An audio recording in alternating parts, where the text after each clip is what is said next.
पश्चिम बंगाल की राजनीति और अंडरवर्ल्ड के कॉकटेल का सबसे खतरनाक चेहरा सोना पप्पू। जी हां, ये सोना पप्पू उर्फ बिस्वजीत पोद्दार आखिरकार कानून के शिकंजे में आ गया। सॉल्ट लेक स्थित सीजीओ कॉम्प्लेक्स में ईडी के अधिकारियों ने करीब 10 घंटे तक उससे पूछताछ की, जवाब नहीं मिला। मनी लॉन्ड्रिंग और जबरन वसूली के संगीन आरोपों में उसे गिरफ्तार कर लिया गया। पिछले 3 महीनों से वो कानून की आंख में धूल झोंक कर फरार चल रहा था। सोना पप्पू सोमवार को भारी सुरक्षा, अपनी सुरक्षा के बीच खुद से ईडी दफ्तर पहुंचा था, पूरी हानक के साथ। लेकिन जब केंद्रीय एजेंसी के तीखे सवाल उसके सामने आए तो उसकी हेकड़ी धरी की धरी रह गई और वित्तीय गबन के ठोस सबूत मिलने पर देर रात ईडी ने उसकी गिरफ्तारी दर्ज कर ली।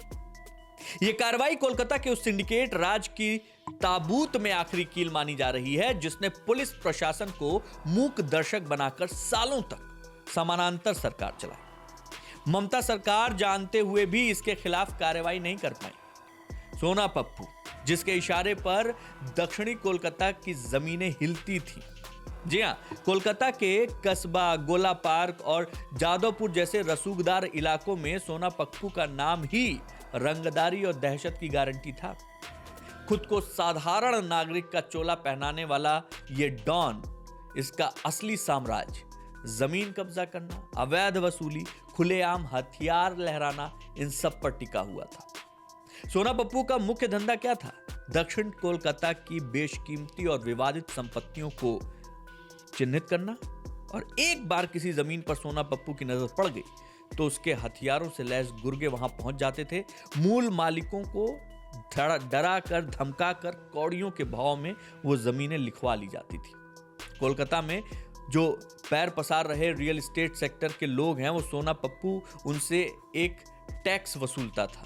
इससे बचना नामुमकिन था। किसी भी नई इमारत की नींव रखने से पहले उसके सिंडिकेट को करोड़ों की रंगदारी पहुंचानी पड़ती थी।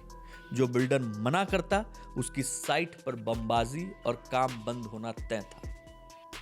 रविंद्र सरोवर इलाके में हाल ही में एक भीषण बमबारी हुई थी, वो भी सोना पप्पू ने ही करवाई थी, ऐसी बातें सामने आई थी। यहां खाकी भी नतमस्तक थी। सोचिएगा, सोना पप्पू की असली ताकत उसकी बंदूक नहीं बल्कि ममता बनर्जी के शासनकाल के दौरान उसे जो राजनीतिक और प्रशासनिक संरक्षण मिला था, वो थी। टीएमसी के 15 साल के राज में इस डॉन ने पुलिस महकमे को अपनी जेब में रख लिया था। ईडी की जांच में जो सबसे शर्मनाक बात और शर्मनाक सच कही है सामने आया, वो ये था कि कोलकाता पुलिस की स्पेशल ब्रांच के डिप्टी कमिश्नर, जिनका नाम आ रहा है शांतनु सिन्हा, वो खुद सोना पप्पू के सिंडिकेट के सक्रिय मददगार थे। शांतनु सिन्हा कभी मुख्यमंत्री के गृह क्षेत्र कालीघाट थाने के ओसी यानी प्रभारी रह चुके थे और सत्ता के बेहद वफादार माने जाते थे। डीसी शांतनु सिन्हा सोना पप्पू और व्यवसायी जय एस कामदार को सोना पप्पू के जरिए अवैध धंधों से होने वाली कमाई का एक बड़ा हिस्सा ट्रांसफर करते थे। मतलब जिस खाकी पर सुरक्षा की जिम्मेदारी थी, वही डॉन की ढाल बनी हुई थी। क्या मजाल है किसी थाने का जो एफआईआर लिख ले। ममता राज के दौरान सिंडिकेट और पुलिस का एक गठजोड़ इतना मजबूत था कि पीड़ित अगर बिल्डर या आम जनता कोई भी पुलिस के पास पहुंचने की हिम्मत भी करती थी तो थानेदार उन्हें डराकर, धमकाकर, डांट कर भगा देते थे। ऊपर से आदेश था, सोना पप्पू के खिलाफ कोई भी डायरी या एफआईआर दर्ज नहीं होगी।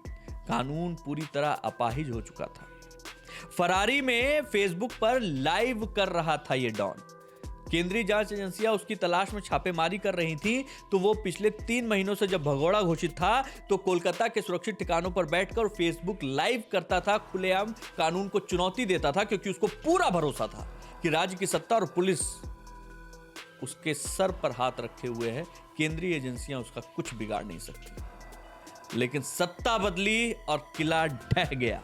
सोना पप्पू के इस अवैध किले को ढाने की शुरुआत ईडी ने मनी लॉन्ड्रिंग के रास्ते से की। रविंद्र सरोवर बमबारी मामले में जब वित्तीय कड़ियां जोड़ना शुरू हुई तो परत दर परत भ्रष्टाचार की पूरी चेन सामने आ गई। ईडी ने सबसे पहले इस नेटवर्क के फाइनेंसर जय कामदार को दबोचा। कामदार के कबूलने के आधार पर ईडी ने बॉयफ्रेंड रोड स्थित डीसी शांतनु सिन्हा उनके आवास पर 15 घंटे की छापेमारी की और पुलिस अधिकारियों को गिरफ्तार कर जेल भेज दिया गया।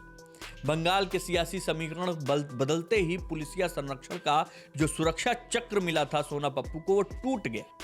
सोना पप्पू अलग थलग पड़ गया। लुकआउट नोटिस जारी होने के बाद भागने के सारे रास्ते बंद हो चुके थे। इसीलिए वो ईडी दफ्तर घुसते वक्त भी मीडिया के कैमरों के सामने छाती ठोक कर कह रहा था, मैंने कुछ गलत नहीं किया, मेरे खिलाफ एक भी शिकायत नहीं है।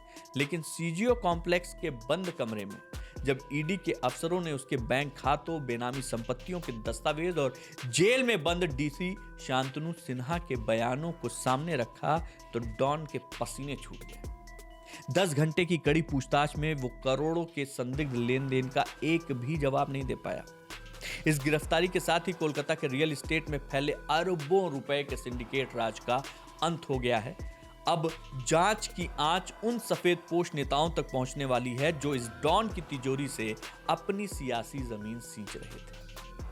आप इस मामले में क्या सोचते हैं? कमेंट बॉक्स में आपकी राय का इंतजार रहेगा। वीडियो पसंद आया हो तो लाइक, शेयर और सब्सक्राइब करना मत भूलिए। राजनीति से जुड़ी ऐसी खबरों के लिए हमारा चैनल न्यूज़ पद भारत जरूर फॉलो कर लीजिए। जय हिंद।